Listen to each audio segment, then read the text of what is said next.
కాలంలో షుగర్ పేషెంట్లు ఎక్కువవుతున్నారు. So, sugar ఉన్న వాళ్ళకి ప్రెగ్నెన్సీ వస్తుంది. లేదంటే ప్రెగ్నెన్సీ వచ్చిన వాళ్ళకి గూడా షుగరొస్తుంది. దానికి కొంతమందేంటంటే ఇన్నోసెంట్ పీపుల్ ఇన్సులిన్ అనేది డ్రగ్ ఆఫ్ చాయిస్. ఇన్సులిన్ అంటే ఇంజెక్షను. ఇంజెక్షన్ రూపంలో ఇచ్చుకుంటే బేబీకి గాని, మదర్‌కి గాని సేఫ్‌గా ఉంటారు ప్రెగ్నెంట్ లేడీల్లో.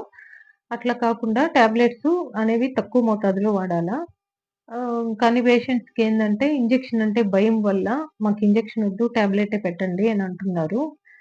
సో, మీ కన్సల్ట్ డయాబెటిక్ డాక్టర్ గాని, గైనకాలజిస్ట్ గాని ఏది ప్రిస్క్రైబ్ చేస్తే అదే వాడండి. అంతేగాని టాబ్లెట్సే ఇవ్వండి అని ఫోర్స్ చేయొద్దు. కానీ ప్రతి డాక్టర్ ఏందంటే ఇన్సులిన్నే ప్రిఫర్ జేస్తారు. ఇన్సులిన్ సేఫ్‌గా యేసుకుంటే మీకు ఔట్‌కమ్ అనేది తల్లి, బిడ్డ ఇద్దరు సేఫ్‌గా డెలివరీ అవుతారు. సో, అందుకని ఇన్సులిన్ సేఫ్‌గా వాడండి. అందులో తప్పు లేదు. నేను డాక్టర్ సుప్రజ శారదా హాస్పిటల్ నెల్లూరు నుంచి.